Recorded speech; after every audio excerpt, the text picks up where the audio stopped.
Assalamualaikum warahmatullahi wabarakatuh. Selamat pagi, selamat siang, selamat sore, dan selamat malam untuk rekan-rekan RSP dimanapun rekan-rekan berada. Kembali lagi dengan saya Wiwi. Saya dari Divisi Marketing PT Raja Sukses Propertindo. Oke, pada kesempatan kali ini saya akan sedikit sharing mengenai tentang apa yang sudah saya baca tentunya gitu. Dan ini juga menjadi salah satu pembelajaran juga buat saya pribadi. Semoga tentunya ini bisa bermanfaat buat semuanya gitu. Oke, mungkin teman-teman udah tahu ya, kita dalam bekerja itu ada yang namanya semangat kita itu naik dan turun gitu. Lalu bagaimana sih agar semangat kita untuk selalu konsisten gitu, atau semangat kita tuh selalu stabil atau semangat terus gitu. Kita berangkat dari pengertiannya terlebih dahulu bahwa pengertian semangat kerja itu yang dimaksud adalah dalam padanan bahasa Inggris disebut employee moral, adalah suatu hal yang sangat penting dalam melakukan sebuah usaha baik bersama sekelompok orang atau organisasi. Nah, semangat kerja juga bisa diartikan sebagai bukti nih teman-teman bahwa ini adalah sebuah pengabdian seseorang terhadap pekerjaan yang ditekuninya. Terlepas dari itu semua gitu, semangat kerja setiap karyawan juga merupakan gambaran dari emosi, kepuasan, dan keseluruhan sikap terhadap tempat kerja gitu.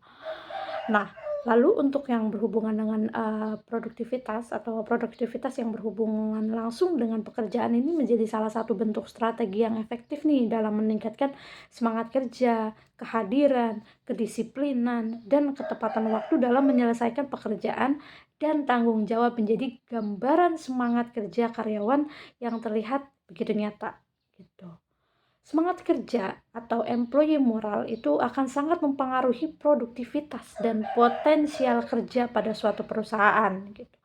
Lalu, semangat kerja juga dapat terlihat dari sejauh mana sih orang tersebut menunjukkan keadaan psikologis yang positif gitu. Lalu,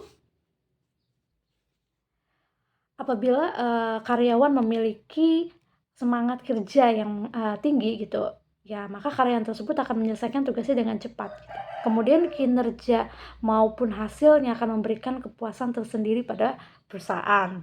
Nah, melalui penjabaran di atas tadi teman-teman gitu, dapat disimpulkan nih bahwa semangat kerja atau employee moral adalah kondisi mental yang dapat mempengaruhi seseorang untuk melakukan pekerjaan lebih giat dan bertanggung jawab.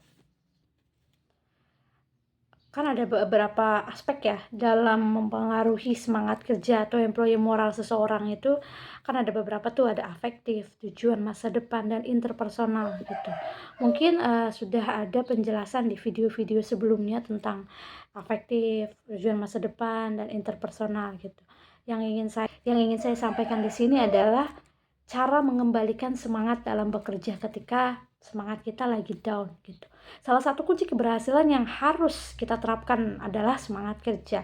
Semua orang dari pemilik bisnis, eksekutif, manajer, semuanya gitu, bahkan sampai bagian staff ingin mendapatkan hasil kerja yang nyata dan maksimal. Tuh. Di satu sisi karyawan itu kerap gitu terjebak dalam rutinitas yang kerjanya itu aja gitu. Sejak diharuskan bekerja, mungkin teman-teman yang biasanya work work on office tiba-tiba jadi work from home kayak gitu, yang pekerjaannya berkelana dengan ya pokoknya ada rutinitas-rutinitas, mungkin ada di titik jenuh gitu.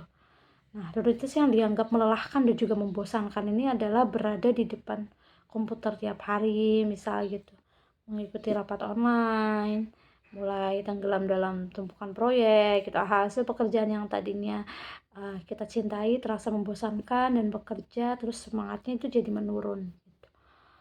Ada beberapa hal yang bisa mengembalikan semangat kita gitu ya. Satu adalah kita wajib menemukan hal yang membuat kita itu bahagia. Hal yang membuat kita bahagia mungkin memang terdengar klise ya teman-teman, tapi percaya deh, cara yang satu ini nih akan bisa membantu kita untuk meningkatkan semangat kerja. Nggak perlu pusing-pusing, pokoknya mulai dari kita sendiri, mulai bahagia sejak sekarang gitu. Jadi hal tersebut tuh kita bisa lakukan sederhana, mencari sesuatu untuk kita syukuri terlebih dahulu. Setidaknya orang punya satu hal kecil untuk disyukuri. Kalau kita ketika bersyukur, kayak alhamdulillah saya masih kerja, alhamdulillah.